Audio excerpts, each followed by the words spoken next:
인사합시다. 사랑합니다. 힘내세요. 그렇습니다. 요즘은 저의 온통 관심이 이 노치원 공사에 있습니다. 공사 일정을 조율하는 것이나 또 내부 인테리어 구상하는 것이나 또 기구 배치는 어떻게 할까, 이런 생각에 쉴 시간이 없습니다.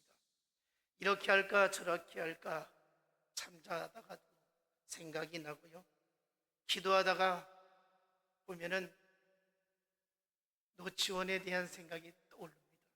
그래서 기도하다가도 집중하지 못하고 온통 생각이 거기에 완전히 빠져 있습니다.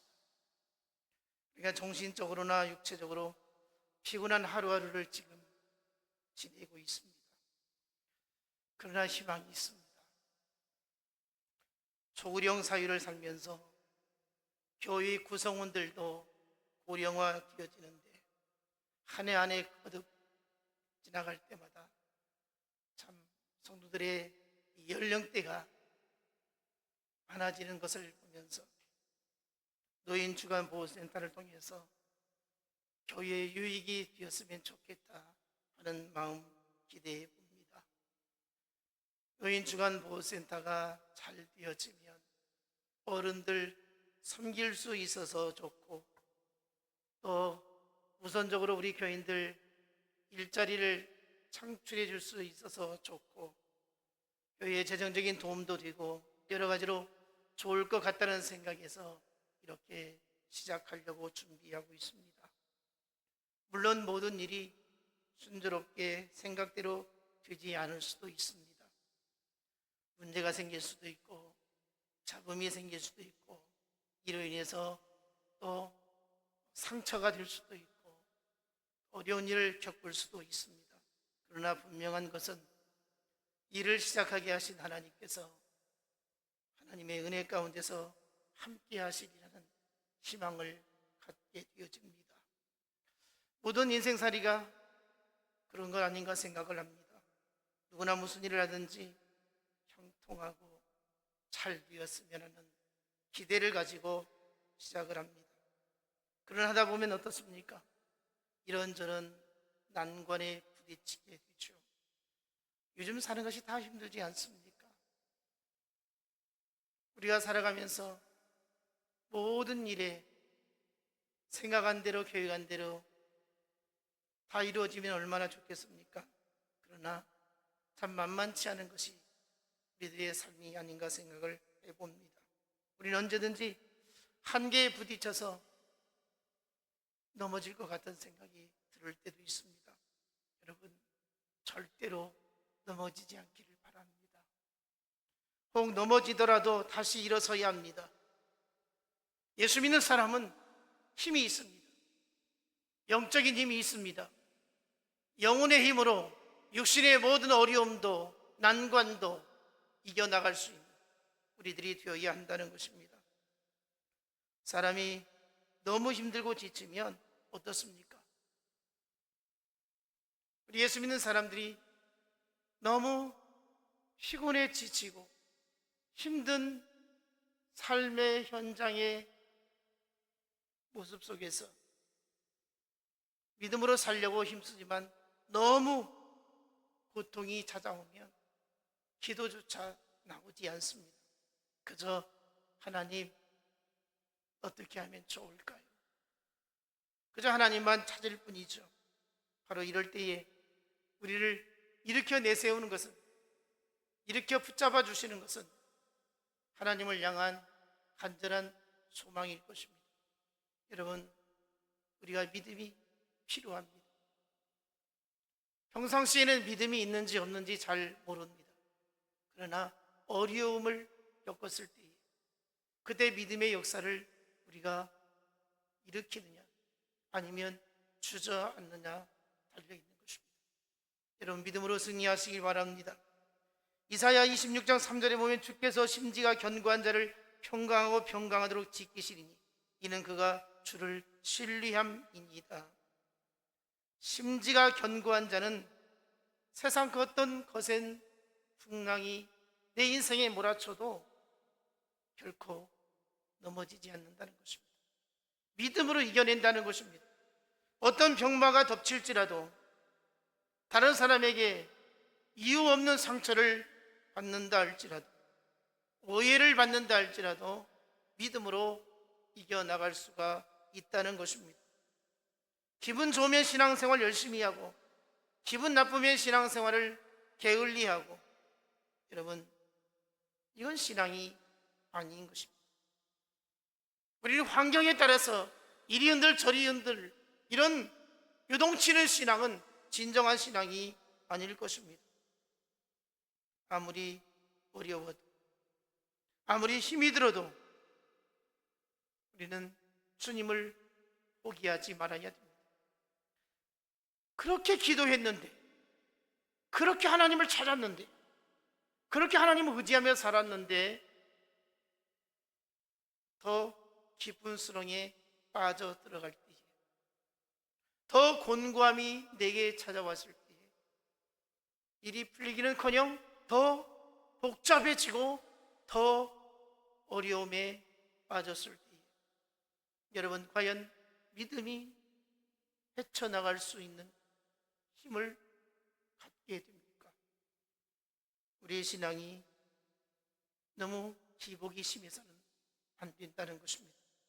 나의 모든 것을 다 주님께 맡깁니다라고 말하면서 실제적으로는 내 생활 속에서 나의 모습을 보면 전혀 맡기지 않는 모습입니다. 주님을 의지합니다라고 고백을 하는데 전혀 주님을 의지하지 않습니다. 지극히 인본주의적입니다. 하나님 중심이 아니라 하나님 편에서 하나님의 뜻이 어디 있을까? 주님이라면 어떻게 하셨을까를 생각해야 되는데, 우리는 믿음이 약한 거로 자주 넘어지고 자주 실망하고 믿음을 굳건히 갖지를 못한다는 것입니다. 내 힘으로 힘들고 어려우면 하나님도 어떻게 할 수 없을 것이라고 생각을 합니다. 여러분, 나는 못해도, 나는 길이 없어도 하나님께는 길이 반드시 있습니다. 하나님의 역사하시면 놀라운 일이 일어나게 된다는 것입니다. 바로 심지가 견고한 사람만이 믿음을 작동하여서 인생을 헤쳐나갈 수가 있다는 것입니다. 교회 안에서 하나님 말씀을 들을 때는 그 말씀이 믿어집니다. 아, 그런가? 내게도 하나님이 역사해 주시면, 하나님이 나를 도와주시면, 하나님이 나를 인도해 주시면 내게도 성경에 기록된 놀라운 하나님의 역사를 체험할 수 있고 기적이 일어날 수 있다라고 생각을 합니다. 그러나 어떻습니까? 확신을 갖지 못합니다. 금세 신앙이 나를 다스리지를 못한다는 것이죠. 여러분, 믿음이 여러분을 통치하시기 바랍니다. 믿음이 한결같아야 됩니다. 많은 사람들이 환경에 눌리고 육신의 연약함에 눌리고 여러 가지 시험과 올무에 빠져서 믿음으로 살지 못할 때가 있습니다. 세상의 어떤 것을 우리는 포기한다 할지라도 절대로 믿음을 포기해서는 안 된다는 것입니다. 여러분, 사람을 보고 환경을 보고 흔들리고 실망하고 낙심하는 것이 아니라 하나님만 끝까지 의지하시기 바랍니다. 오늘날 예수 믿는 사람들이, 얼마나 많은 사람들이 실망하고 낙심하고 교회를 떠나서 세상 가운데 살고 있는지 모릅니다. 집사님들은 부지기수입니다. 권사님들도 종종 만납니다. 안수 집사님들도 종종 만납니다. 교회에 중고등부 학생들을 가르쳤던 부장 집사님이 교회를 다니지 않습니다. 심지어는 교회 전도사까지 했던 사람이 예수를 믿지 않습니다.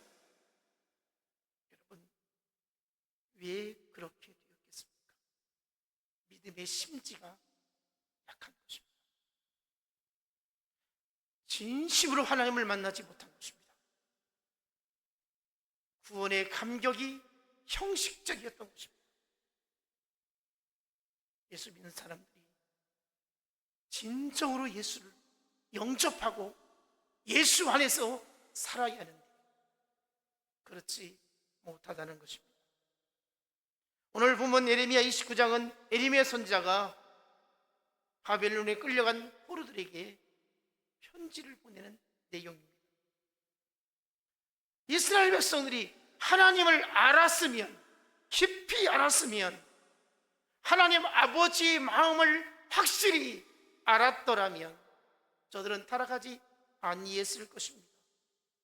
하나님을 저버리지 아니했을 것입니다. 그래도 어려워도 힘들어도 끝까지 하나님을 의지할 수 있었을 것입니다. 그러나 그들은 하나님을 저버리고 말았습니다. 예레미야 선지자는 포로로 끌려간 고통을 당하고 있는 저 이스라엘 백성들에게 희망을 가지라고 말씀하고 있습니다. 미래가 있다라고 말씀하고 있습니다. 포로된 자기 백성들에게 그 땅에 정착해서 정상적인 생활을 하라고 가르치고 있습니다. 29장 5절 보면 집을 짓고 거기에 살며 텃밭을 만들어 먹고 살라는 겁니다. 6절 결혼해서 아들, 딸 낳고 손주를 보면서 번성하라고 말합니다. 하루 이틀 포로 생활하다가 끝나는 것이 아니니까 그 땅에 정착해서 정상적인 생활을 하라고 이렇게 말씀을 주십니다. 7절 볼까요? 사로잡혀간 바벨론의 멸망을 위하여 기도하라는 것이 아니라 평안을 위하여 기도하라고 합니다. 여러분, 지금 이스라엘이 바벨론의 침략당해서 이스라엘 백성들이 바벨론 땅에 포로로 끌려가서 살고 있는 이런 상황입니다. 그런데 에레미야 선지자를 통해서 주시는 말씀은 바벨론이 빨리 망해야 한다라고 하나님께 망하게 해달라고 기도하라는 것이 아니라 바벨론이 평안하도록 위해서 기도하라고 이렇게 말씀을 주고 있습니다. 이유가 무엇인가? 그 성읍이 평안해야 너희도 평안히 살 수 있다, 이렇게 말씀하고 있습니다. 8절 9절을 보면 만군의 여호와 이스라엘의 하나님께서 이와 같이 말씀하시니라. 너희 중에 있는 선자들에게 점쟁이에게 미혹되지 말며 너희가 꾼 꿈도 고지 듣고 믿지 말라. 내가 그들을 보내지 아니하였어도 그들이 내 이름으로 거짓을 예언함이라. 여호와의 말씀이니라. 거짓 선자들에게 현혹당하지 말라는 겁니다. 거짓 선자들에게 속아서는 안 된다는 것입니다. 지금 우리 주변에는 인생살이가 너무 답답해서 신앙을 가지고 있지만, 교회를 다니고 있지만 어디 가서 용한 점쟁이 찾아가서 어떻게 하면 좋을까 묻고 싶은 심정이 있다는 것입니다. 인생살이가 너무 답답하니까 이상한 데 빠지는 겁니다. 예수 이름으로 점괘를 말해주는 예언자라고 소위 말하는 사람들을 찾아가서 하나님이 어떻게 하라고 가르쳐 주시는지 예언을 듣고 싶은 사람도 있다는 것입니다. 그래서 안수기도 하나님이 이렇게 하라고 합니다. 정말 점쟁이처럼 말을 한다는 것입니다. 그것도 현찮으면 진짜 잡신에 의해서 점괘를 말하는 점쟁이를 찾아가서 알고 싶어하는 것이 오늘날 그리스도인들 가운데에도 있다는 것입니다. 여러분, 오늘 우리는 어떻습니까? 인생살이가 너무 힘들고 고달프고 자식들에 대한 걱정 근심이 많아서 하나님께서 내가 그렇게 기도했는데, 내가 하나님께 그렇게도 수십 년 동안 하나님을 부르짖었는데 더 어려움에 빠지고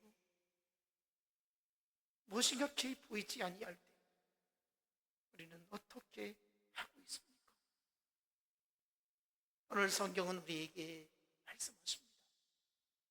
본문 10절 보면 여호와께서 이와 같이 말씀하시니라.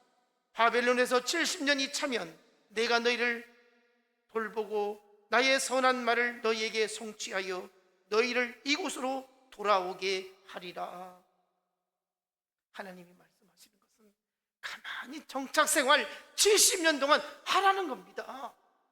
지금 이스라엘 백성들은 마음이 조급해요. 빨리 돌아갔으면 좋겠어요. 그러나 하나님이 말씀하시는 것은 아니라는 거예요. 70년 동안 바벨론에서 포로 생활 가만히 정상적인 삶을 살아가고 있으면 하나님이 때가 찼을 때에 예루살렘으로 돌아오게 할 것이다, 이 약속을 주신 것입니다. 다시 돌아갈 날을 그리워하며 힘들게 하루하루를 살아가는 포로된 이스라엘 백성들에게 이 말씀은 정말 받아들이기 어려운 말씀이었습니다. 아니, 70년을 기다리는 동안 그 땅에서 다 죽을 수도 있습니다. 많은 사람들이 거기에서 죽고 말았을 것입니다. 그런데 당시에 하나냐라고 하는 선지자가 있었습니다. 이 거짓 선자는 모든 사람과 성전의 기구들이 2년이 되어서 다시 가나안 땅으로 돌아가게 될 것이다, 이렇게 말합니다. 자, 하나님의 선지자, 참 선지자 에레미야의 말을 들어야 하느냐, 아니면 거짓 선지자 하나냐의 말을 들어야 하느냐, 우리 입장에서 어떻게 생각할 수 있습니까? 내가 70년 기다리다가 죽을 수도 있는데 확실한 보장도 없고, 아니, 하나냐는 2년만 뒤어지면 돌아간다는데 당연히 하나냐의 말을 믿을 수밖에 없는 것이 아니겠습니까? 오늘날 마찬가지입니다. 하나님이 정하신 바는, 하나님의 약속은 70년입니다. 우리 인생에 어떻습니까? 하나님의 말씀을 읽고 묵상하며 기도하는데 하나님이 정하신 바가 있습니다. 우리 모든 사람의, 예수 믿는 사람의 인생이 하나님의 손에 달려 있습니다. 하나님이 정하신 것이 있습니다. 우리는 하나님의 뜻이 어디에 있는가, 나를 향하신 하나님이 정하신 바가 무엇인가, 이것을 알아야 됩니다.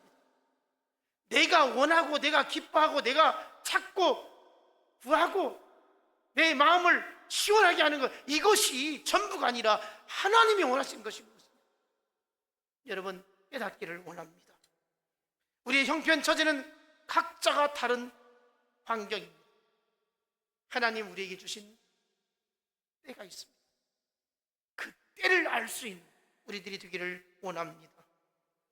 포로된 그들은 거짓 선자의 말을 참 선자의 말로 받아들였고, 에레미야 선자의 말은 아니라는 거예요. 받아들일 수 없다는 거예요. 믿을 수 없다는 거예요. 참 선자가 거짓 선자로 만들어버리는 거예요. 거짓 선자는 참 선자로 인정하는 거예요. 하나님의 말씀이 여러분을 다스리기를 원합니다. 오늘날에도 그렇습니다. 하나님 앞에 이렇게 예배를 드립니다. 지금 아침에 예배당에 오실 때에는 어떤 생각 가지고 나오셨습니까? 하나님, 오늘 주일 예배 드릴 때에 하나님께 마음을 다하고 뜻을 다하고 힘을 다하고 정성을 다해서 예배 드립니다. 예배에 힘지하시고 예배에서 하나님의 살아계심이 나타나기를 원하고, 하나님이 내게 들려주신 음성을 내가 순종하기를 원합니다. 이 마음 가지고 예배당에 오신 줄 압니다. 예배 드릴 때는 하나님의 말씀이 내 마음에 와닿습니다. 그래, 하나님의 말씀이 오늘 내게 주시는 말씀이다, 이렇게 생각을 합니다. 그런데 어떻습니까? 예배당을 나가서도 그 생각이 여전하냐, 이것입니다. 집에 가면 기독교 방송 채널을 돌리면 어떻습니까? 유명한 목사님들 설교, 유창하게 감동적으로 설교를 잘합니다. 또 어떤 간증을 들을 때에 가슴이 뜨거워집니다. 그럴 때에 교회에서 예배드릴 때 주의 종을 통해서 들려주셨던 하나님의 말씀, 별로 그렇게 크게 느껴지지 않습니다. 여러분, 하나님은 여러분 한 사람 한 사람에게 가장 하고 싶은 말씀을 여러분이 섬기는 진실교회의 담임 목사를 통해서 듣기를 원하십니다. 이것이 아니면 여러분 신앙생활 잘못하는 거예요. 교회 강단에서 들려주신 하나님의 말씀이 최고라고 여겨야 됩니다. 목사님들이 가장 기분 나쁜 것이 무엇인 줄 압니까? 목사님, 어떤 목사님 참 은혜가 충만하대요. 가슴이 뜨거워져서 눈물을 흘렸어요. 그러면서 본교에서 예배드릴 때 맹숭맹숭하고 냉랭하고 졸고 무엇인가 매무하고 예배에 집중하지 않고 이런 모습을 보여진다면 신앙생활 아주 잘못하는 거예요. 여러분, 본교회에서 예배가 최고의 예배인 줄 믿습니다. 저는 우리 모든 성도들이 담임 목사의 설교를 들을 때마다 하나님께서 오늘 내게 이렇게 말씀하시는구나 느끼기를 원합니다. 오늘 예배를 통해서 여러분 심령 속에 하나님이 들려주신 말씀을 확실히 부여잡기를 원합니다. 오늘 우리가 읽은 본문을 보게 되어지면 계속해서 반복적으로 나오는 말씀이 있습니다. 그게 뭐냐면 나 여호와가 말하노라, 나 여호와가 말하노라. 29장에 무려 11번이 나옵니다. 나 여호와가 말하노라. 이게 무슨 말입니까? 에레미야가 저 이스라엘 백성들의 포로 생활 가운데 고통스러운 삶을 살아가고 있는 그들을 향해서 내 말이 아니라는 거예요. 하나님의 말씀이라는 거예요. 말씀으로 이 세상을 창조하신 하나님은 말씀으로 이 땅에 찾아오셨고 지금도 우리에게 하나님의 말씀으로 가르쳐주고 있습니다. 우리가 듣고자 하는 하나님의 음성은 성경에 다 기록되어 있습니다. 여러분, 성경을 읽다 보면 우리 인생사에 적용되지 않는 것이 하나도 없습니다. 다 적용됩니다. 기도하고 응답이 없다라고 생각하는 것 하나도 없습니다. 성경을 찾아보면 이럴 때는 하나님이 이렇게 말씀하시고 저럴 때는 저렇게 말씀하시고 그때 적절하게 하나님 우리에게 말씀으로 응답해 주신다는 것입니다. 그래서 말씀 붙들고 살아가야 됩니다. 기도 응답 받기를 원하십니까? 하나님 말씀을 붙잡기를 원합니다. 육체의 질병이나 환난이나 근심이나 실패나 인생고에 대해서 모든 응답이 하나님 말씀 속에 담겨져 있다는 것입니다. 엉뚱한 데 찾아가지 않기를 바랍니다. 오직 주의 말씀에 우리의 인생이 다 해답이 담겨져 있습니다. 우리 예수 믿는 사람들은 공고한 일을 만나면 기도해야 하고요, 기쁜 일을 만나면 찬송해야 합니다. 이렇든 저렇든 하나님의 영광을 받으셔야 하는 것입니다. 말씀을 가까이 하시기 원합니다. 하나님 말씀을 가까이 하는 자에게 하나님의 음성이 들려질 것입니다. 하나님의 사람은 말씀 안에 살아가는 거예요. 말씀 붙들고 살아가야 되는 거예요. 예배를 잘 드린다는 의미가 무엇입니까? 오늘 하나님께서 내게 이렇게 말씀하셨다고 그 음성이 하늘에서부터 크게 들려지는 감동이 있어야 되는 것입니다. 오늘 우리에게 들려주시는 하나님의 음성이 무엇입니까? 성경은 우리에게 말씀하고 있습니다. 귀 있는 자는 성령이 교회들에게 하시는 말씀을 들을지어다. 하나님의 말씀을, 예언의 말씀을 읽는 자들과 듣는 자들과 그 가운데 기록한 것을 지키는 자들이 다 복이 있다, 이렇게 말씀을 하고 있습니다. 말씀 듣고 그냥 흘려보내지 않기를 원합니다. 말씀 들으면 내가 어떻게 해야 될지, 어떻게 처신해야 될지, 이럴 때는 어떻게 내가 살아야 할지 가르쳐주고 있습니다. 꼭 순종하시기 바랍니다. 오늘도 하나님은 말씀하십니다. 강단에서 선포되어지는, 주의 종의 입술을 통해서 선포되어지는 이 말씀을 우리는 잘 듣고 내 삶에 적용하고 그 말씀대로 살려고 몸부림쳐야 하는 것입니다.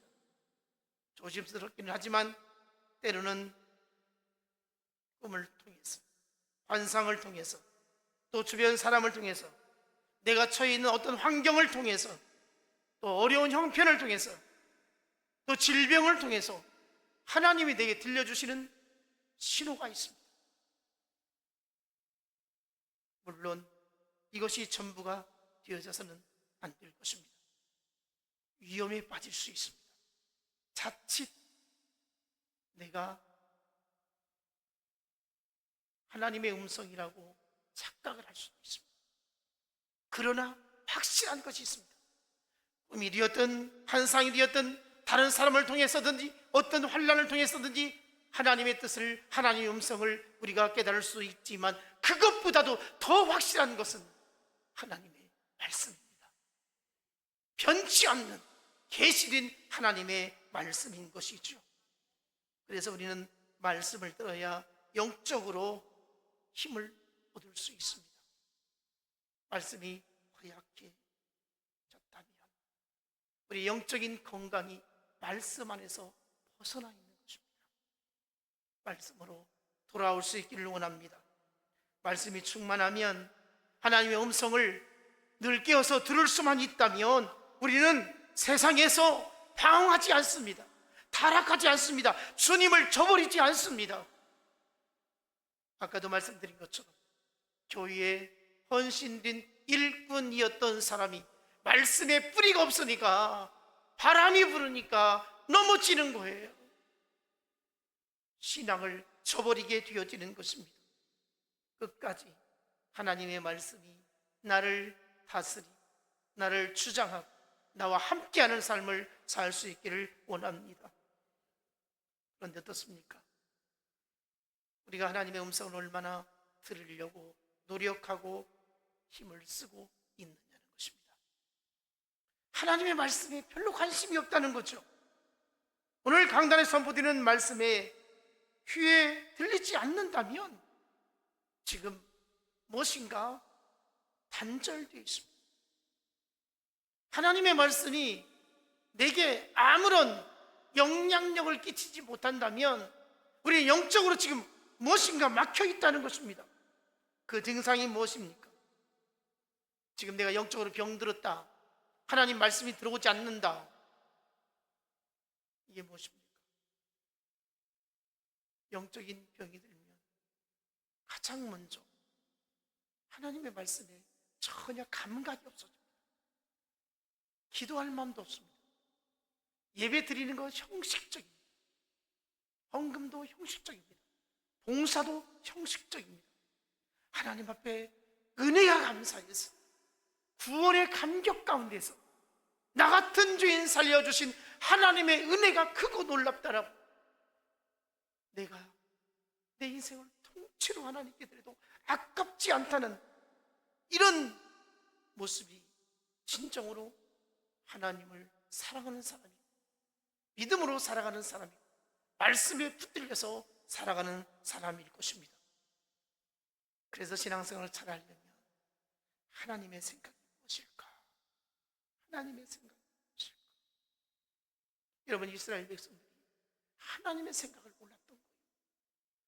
포로 생활하는 그 자체만으로 하나님의 생각이 무엇인가를 깨닫지 못한 거예요. 왜 하나님 우리를 버리셨을까? 이 생각이었어요. 그러나 하나님은 분명하게 말씀하십니다. 너희가 왜 저 이스라엘 땅에서 쫓겨나서 포로 생활하고 있는지, 그 이유가 어디에 있는지. 바로 그들은 타락했습니다. 우상 숭배했습니다. 하나님 앞에 회개하지 않았습니다. 그래서 결국은 하나님이 진노하신 것입니다. 사랑해서 진노하신 것입니다. 버리려고 진노하신 게 아니라는 거예요. 오늘 주신 말씀 11절 여호와의 말씀이니라. 너희를 향한 나의 생각을 내가 아나니 평안이요 재앙이 아니니라. 너희에게 미래와 희망을 주는 것이니라. 하나님의 마음이 이거예요. 하나님의 생각이 바로 이거였던 거예요. 너희를 향한 나의 생각을 내가 하나니. 하나님이 하나님의 생각을 너무 잘 안다는 거예요. 하나님의 생각이 무엇이냐? 평안한 거예요. 여러분, 지금 이스라엘 백성들이 평안할 수 있습니까? 전혀 평안하지 못합니다. 예루살렘 성벽은 무너졌습니다. 성전은 회파되었습니다. 예루살렘 거리는 황무함이 이루 말할 수 없습니다. 사람이 살 수 없는 땅이 되어지고 말았습니다. 최강국인 바벨론에 의해서 끌려가서 비참하게 살고 있습니다. 조국의 현실을 바라볼 때, 그리고 버려진 자들의 인생을 돌아볼 때 정말 기구하기 짝이 없었습니다. 그런데 하나님의 생각은 너희에게 평안이 있는 것이 내가 바라는 것이다, 이렇게 말씀을 하고 있습니다. 여러분, 버려진 그 현실 속에서 고통스러운 하루하루를 보냈는데 하나님께서는 평안을 말씀하고 있습니다. 그러면서 70년이 지나면 고국으로 돌아가서 무너진 성읍을 재건하게 될 것이고 해파된 성전도 재건하게 될 것이다. 이 소원을 가지고 살아야 된다.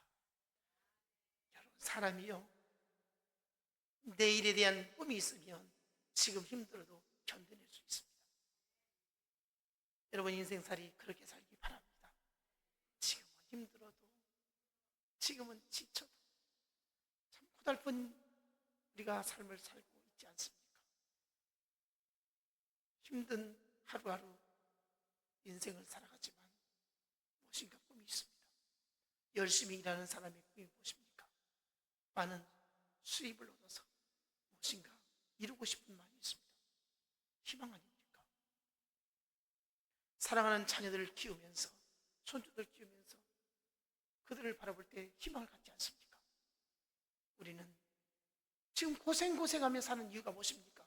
내일에 대한 축복을 누리고자 하는 것 아니겠습니까? 잘 살려고 하는 것 아니겠습니까? 행복하게 살려고 하는 것 아니겠습니까? 지금 이스라엘 백성들이 하나님이 주시는 말씀은 그것입니다. 70년이 지나면 다 해결된다는 겁니다. 그러니까 어차피 오래된 생활은 정해져 있다. 그러니까 마음 편안하게 평안하게 살아라, 이겁니다. 지금 너희들이 고통스러워한다고 해서 그 문제 해결되는 거 아니라는 거예요. 지금 평안하게 사는 것이 우선이라는 거예요. 여러분, 우리도 그렇게 살기를 원합니다. 지금 힘들어도, 어려워도, 고달퍼도, 몸이 아파도 평안하시기 바랍니다. 하나님의 생각이 우리를 향해서 평안하게 살아라, 이렇게 말씀하시는 것을 들을 수 있기를 원합니다. 하나님은 재앙이 아니다, 그 말씀. 너희들이 고통스럽게 살아가는 건 절대 재앙이 아니라는 거예요. 내가 힘들게 살아가는 거, 그거 원치 않는 바라는 거예요. 내가 원하는 것은 미래와 희망을 갖는 것이다, 이렇게 말씀하고 있습니다. 미래와 희망이 가득하기를 원합니다. 이러면 절망적인 상황에서도 희망적인 하나님의 계획을 선포하고 있습니다. 그래서 미래를 꿈꾸라는 것입니다. 희망을 가지라는 것입니다.